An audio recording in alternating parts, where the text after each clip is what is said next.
खरं बोल नाही तर रिव्हॉल्वर खाली लोड केली आणि डायरेक्ट कपाळाला लावली. रिव्हॉल्वर डोक्याला लावली. हा, रिव्हॉल्वर डोक्याला लावली त्याने. आणि ह्या पोराला सांगला हाना म्हणला आता ह्याला काय हाणायचं तेवढं. कोणत्या पोरांना? ते मागचे बसलेले त्याची 2 लहान पोरं होती. रिव्हॉल्वर डोक्याला लावून मारहाणी झालेली आहे तुम्हाला. आतमध्ये मारहाण करायला लागली ती. पोलीस स्टेशनचे कोण डेरे साहेब आहेत त्यांनी तुम्हाला जाणीवपूर्वक रात्रभर त्या ठिकाणी थांबवलं कंप्लेंट न घेता. हा, ही बरोबर आहे. जाणीवपूर्वक त्यांनी मुद्दाम आम्हाला थांबवून घेतलं. मारहाणीमध्ये काय इजा वगैरे झालेली आहे का? अंतर इजा म्हणजे कानाचा पडदा फाटलेला आहे इथं. कानाचे पडदे फाटलेत. हा, पडदा फाटलेला आहे इथं. स्वप्न आणि प्रदीप कदम बाहेर आला, कोयता घेतला, कोयता घेऊन डोक्यात टाकायचा. तेवढ्यात ते वामन लांडगे तिथं बघायला आले. बघितल्यानंतर ती परत गप बसली. परत मला म्हणली पाया पडायचा. मग तुला खलासच कर, तुला ठेवतच नाही हे शिवाय दिले. तर तुम्ही मॅडमची भेट घेतल्यानंतर मॅडमनं आम्हाला भरपूर चांगलं सहकार्य केलं. आणि फक्त मॅडमवरच विश्वास आहे. बाकी आम्हाला बाकीचं कोणाचंच काही गॅरंटी वाटत नाही. जी आहे ती आम्ही मॅडमला भेटतो. का तर सगळा आमचा जेवढा विश्वास आहे तेवढा मॅडमवर आहे. नमस्कार, AR न्यूज मराठीमध्ये आपल्या सर्वांचं सहर्ष स्वागत आहे. आज आपण उपविभागीय पोलीस अधिकारी करमाळा माननीय अंजनी कृष्णा मॅडम यांच्या ऑफिसच्या बाहेर या ठिकाणी थांबलेलो आहेत. या ठिकाणी जे पीडित आहेत आपल्यासोबत आनंद खांडेकर यांच्या बाबतीमध्ये 4 दिवसापूर्वी जो प्रकार घडलेला आहे त्या प्रकाराच्या अनुषंगाने आपण त्यांच्याशी बातचीत करणार आहे. नमस्कार. जय भीम. काय झालं होतं नक्की तुमच्या बाबतीत? मी आनंद अशोक खांडेकर, राहणार कंदर. मी शाळेच्या आवारात माझा मित्र मी बसलो होतो. आमिर मुलानी, माझा मित्राचं नाव आमिर मुलानी. आम्ही शाळेच्या आवारात बसलो होतो. गरम लागत होतं म्हणून झाडा सावलीला बसलो होतो. आणि ही जी आहे ती स्विफ्ट मध्ये पलीकडल्या साईडला बसली होती. कोण? स्वप्नील देवडकर, प्रदीप कदम आणि अमन सय्यद, ही 3 जण दारू पित बसली होती. पुढे काय झालं? पुढं मला त्यांनी बोलवून घेतलं. या, काय चाललंय अध्यक्ष म्हणली, या गाडीत बसा, पुढे बसायचं नाही का? पुढे बसवून घेतलं ना. आतमध्ये घेतल्यानंतर त्यांनी काच थोडी अर्धीच होती. तेवढ्यात माझ्या मित्राला का त्रास देतो म्हणून तो विचारायला लागला मला. विचारल्यानंतर म्हणलं ते माझा पाहुणाच आहे, त्याला त्रास कावा दिलाय. खरं बोल नाही तर रिव्हॉल्वर खाली लोड केली आणि डायरेक्ट कपाळाला लावली. रिव्हॉल्वर डोक्याला लावली. हा, रिव्हॉल्वर डोक्याला लावली त्याने. आणि ह्या पोराला सांगला हाना म्हणला आता ह्याला काय हाणायचं तेवढं. कोणत्या पोरांना? ते मागचे बसलेले त्याची 2 लहान पोरं होती. रिव्हॉल्वर डोक्याला लावून मारहाणी झालेली आहे तुम्हाला. आतमध्ये मारहाण करायला लागली ती. त्याच्यानंतर त्यांनी त्याच्या भाच्यांना फोन केला. कुणी? स्वप्नील देवडकरनं. स्वप्नील देवडकर हा काय गुंडा आहे का गावचा? गावगुंडा आहे तो. गावगुंडा लय म्हणलं मोठा गावगुंडा आहे तो. त्या असं प्रकार सारखं गावात कंटिन्यू घडतातच. पण इथं पैशाच्या द्वारा मिटलं जातं. का त्याचं फायनान्सचं ऑफिस आहे. फायनान्स भरपूर प्रमाणात वाटप करतो. त्या पैशाच्या द्वारा सगळं मिटलं जातंय गावातल्या गावात. पुढे काय झालं? पुढे मला मारहाण केली. परत त्या बाच्याला फोन केला त्यांनी. त्याच्या बाचा आला, त्या सगळं 2 जण अजून कोणतरी घेऊन आला. मग ती थांबली तिथं माझ्या शेजारी. त्यानंतर म्हणले आम्हाला पाया पडावं लागतंय. तो कुणाच्या पाया? प्रदीप कदमच्या आई वडिलांच्या. परत त्याच्या 2 बारक्या पोरांच्या पाया पडावं लागतंय. त्या प्रदीप कदमच्या पाया पडावं लागतं. प्रदीप कदमचं तुमचं काय वैर आहे का? काही सुद्धा वैर नाही. त्या स्वप्नील देवडकरचा दोस्त असल्यामुळे जाणीवपूर्वक. हा, जाणीवपूर्वक त्यांनी ती प्रकार घडवून आणलेला आहे. बाकी काहीच नाही. पुढं काय झालं? तिथनं मला परत गाडीत मारहाण केली. परत स्वप्न आणि प्रदीप कदम बाहेर आला, कोयता घेतला, कोयता घेऊन डोक्यात टाकायचा. तेवढ्यात ते वामन लांडगे तिथं बघायला आले. बघितल्यानंतर ती परत गप बसली. परत मला म्हणली पाया पडायचा. मग तुला खलासच कर, तुला ठेवतच नाही हे शिवाय भाषाच नव्हती कोण त्यांची. बोलायचं असं? स्वप्नील देवडकर, तुला ठेवतच नाही. तू आजचा लास्टच दिवस तुझा. इथनं पुढे तुला दिवसच बघू देत नाही. रिव्हॉल्वर डोक्याला लावून. डोक्याला हायची डोक्याला होती.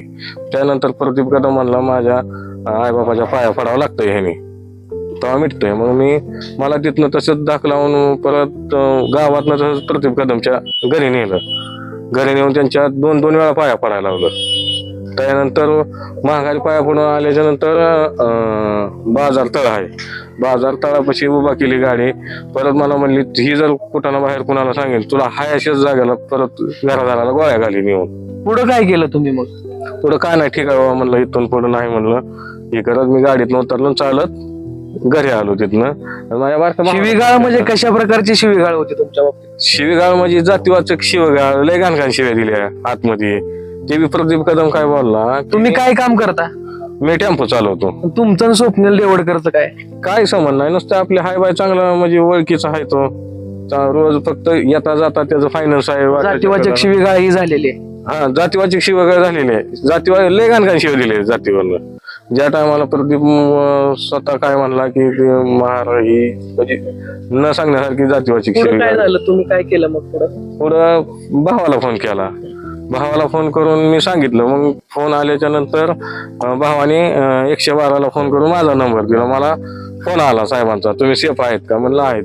मग सेफ आहे म्हणल्याच्या नंतर ते म्हणले तुम्हाला एक नंबर देऊ, त्या नंबरला कॉल करा. मग मी करमाळ पोलीस स्टेशनला फोन केला. त्यांनी 51 नंबर शेवट आहे, त्या साहेबाचं नाव काय माहिती ध्यानात नाही आता.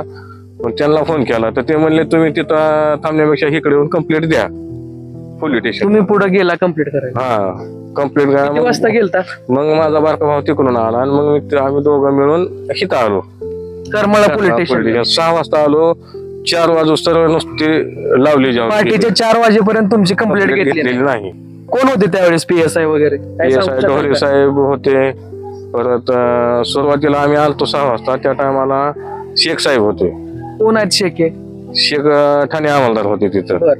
मग त्यांनी थोड्या वेळ असंच बोलून आम्हाला थांबवून घेतलं. त्यांची ड्युटी संपली की परत शेळके म्हणून एक शेळकेच असतील होते, ते आले. त्यांनी म्हणले आम्हाला PSI असल्याशिवाय कोण असल्याशिवाय आम्हाला दाखल करता येत नाही, असं बोलून आम्हाला पहाटे 4 वाजता थांबवून घेतलं.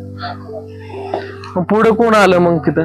तिथं परत टिळेकर साहेब बहुतेक आले. मग त्यांनी आल्यानंतर 4 वाजता घटनाक्रम ऐकला आणि त्यांनी आमची केस नोंद करून घेतली. नाहीतर हे बाकीचे जे होते ढोरे साहेब हे होते, त्यांनी आमची कसली दखल घेतलेली नाही. डोरे साहेबांनी काय केलं म्हणजे? ढोरे साहेबांनी आले, ते म्हणले समोरची पार्टी आल्याच्या बोलू, सकाळनं मिटू, अशी उडवाउडीची उत्तर त्यांनी चालू केले. ते आरोपींना पकडलं का त्या दिवशी लगेच? त्या दिवशी फक्त सांगितलं गेलं आरोपीला पकडायला गेलो म्हणून, आरोपीला पकडलं नाही, काय नाही त्या दिवशी.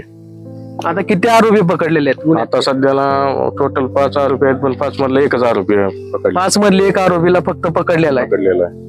पुढे तुम्ही DYSP मॅडम वगैरे भेटला का? हा भेटलो ना, DYSP मॅडमला भेटलो, सांगितली ह्याची माहिती दिली सगळी. पण मॅडमनं आम्हाला चांगलं सहकार्य केलेलं आहे. त्यामुळं पुढची काय प्रोसेस आता मॅडमच्या हातात काय असं. तर करमाळा पोलीस स्टेशनचे कोण डेरे साहेब आहेत, त्यांनी तुम्हाला जाणीवपूर्वक रात्रभर त्या ठिकाणी थांबवलं कंप्लेंट न घेता?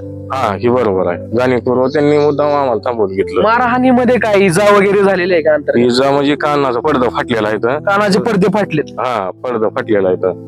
कानाचे पडदे फाटलेले आहेत. इथंच करमाळ्याचं स्टेटमेंट घेतलं. इथं सरकारी हॉस्पिटलला लावलं मला. तिथलं झालं की तिथं मला रेफर इथं कुठल्याही दवाखान्यात जावं म्हणले. मग आम्ही इथंच दाखवलं गाडगे पाटील हॉस्पिटलमध्ये. त्यांनी काय आता रिपोर्ट मध्ये दिलं ती हाय देऊ सबमिट करून टाकतो आम्ही. DYSP मॅडमनी तुम्हाला पॉझिटिव्ह बोलल्यात की या तपासामध्ये आम्ही कुठलीही हायगाय करणार नाही, आरोपींना योग्य ती कारवाई किंवा जेवढी जास्तीत जास्त शिक्षा होईल असं काय आश्वासन वगैरे दिलंय का? हा मॅडमने दिले. तर तुम्ही मॅडमची भेट घेतल्यानंतर मॅडमने आम्हाला भरपूर चांगलं सहकार्य केलं आणि फक्त मॅडमवरच विश्वास आहे. बाकी आम्हाला बाकीचं कोणाचंच काही गॅरंटी वाटत नाही. जी आहे ती आम्ही मॅडमला भेटतो. का तर सगळा आमचा जेवढा विश्वास आहे तेवढा मॅडमवर आहे. मॅडमपेक्षा आम्हाला बाकीचं कोणावरही विश्वास नाही.